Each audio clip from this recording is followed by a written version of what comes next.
Now I'm joined by Jamin from Common Tongue Industries with Japanese the Game. Now, I guess the title makes sense, but like, what Japanese the Game? What was the inspiration? How do we come to that point?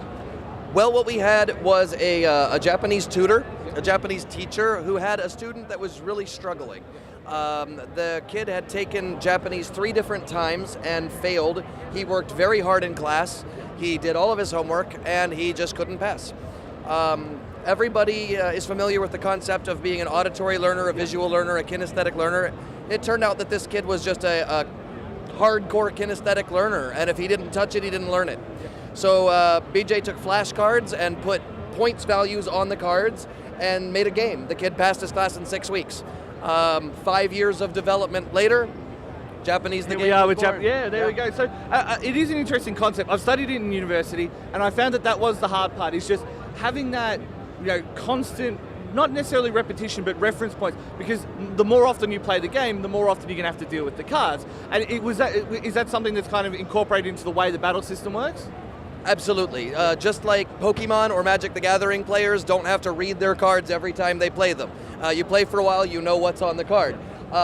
As you play the game, you will internalize the information on the cards. If you study the cards, you will learn the language faster and more completely. If you just play the game, you'll learn the language anyway. It's just a question of how much, how fast. And I guess that is the big one as well. So obviously you will encourage people to play it more and buy all the expansions and stuff, because Well, yeah.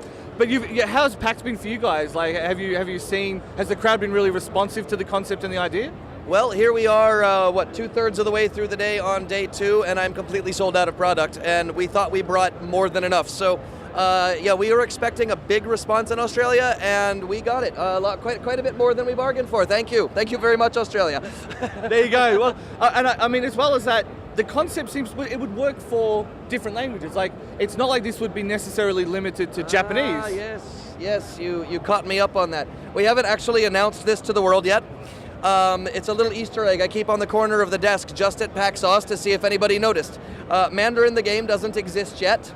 The Kickstarter hasn't even been announced, but yes, that is a thing. This is one of 3 decks that exists in the world.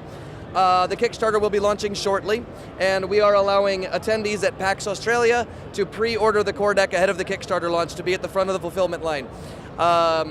We are also going to be expanding into Korean, eventually French, Spanish, German, and Russian, and on a parallel track, because the educational sector is well and good, but frankly, I really like going to conventions for a living, and I'd like to continue doing so.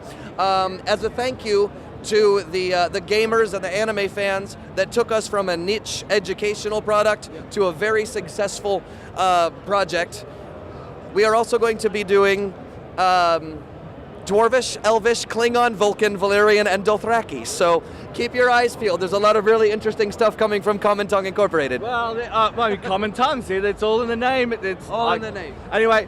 Play the game, learn the language. Look at that, on point. Jamin, thank you very much for your time. Thank you very much.